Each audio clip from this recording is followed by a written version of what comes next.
Friends, अगर आपको future value calculate करना होता है तो आप क्या करते हो? फ्यूचर वैल्यू अगर आपको क्रिएट करना होता है तो उसके लिए अरिथमेटिकली फार्मूला है F V equal to P into one plus R to the power T, जहाँ की पी वी आपका प्रेजेंट वैल्यू होता है, आर आपका एड्स होता है और टी आपका टाइम होता है। क्लियर? बट फ्रेंड्स, आप अगर B A two plus calculator का यूज़ करते हो तो मैंने बहुत अच्छी बात उसमें ये सीखी कि उसमें सिर्फ आपको इनपुट डालना है, कोई अरिथमेटिकल कैलकुलेशन की ज़रूरत नहीं होती।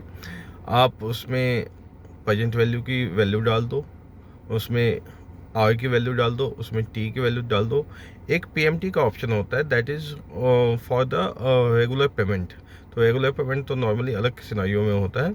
तो अगर जब भी आप उसमें इनपुट सी डालेंगे और सिंपली उस पर आप कंप्यूट ए करोगे तो आपका एनुअल जो अमाउंट है वो आपका कैलकुलेट हो जाएगा। तो कहने का मतलब ये है कि यार B A two plus calculator जो है ना वो बड़ा यूनिक चीज़ मेरे को लगी।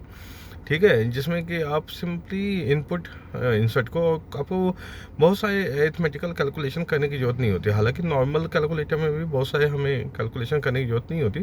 But yes, B A two plus calculator उसका एडवांस वर्जन है। ठीक है, जिसमें कि आपको ये सारे present value, amount, rates, time कुछ भी अगर कैलकुलेट करना हो तो you have to simply give the input, right. और आपको उसमें आराम से कंप्यूट, चाहे अमाउंट कर दो कंप्यूट, चाहे पीवी कर दो कंप्यूट, चाहे आप एन कर दो कंप्यूट, आर कर दो, that's will be automatically calculated and it saves a lot of time. और इसके थ्रू आप बहुत सारे डिसीजंस ले सकते हो।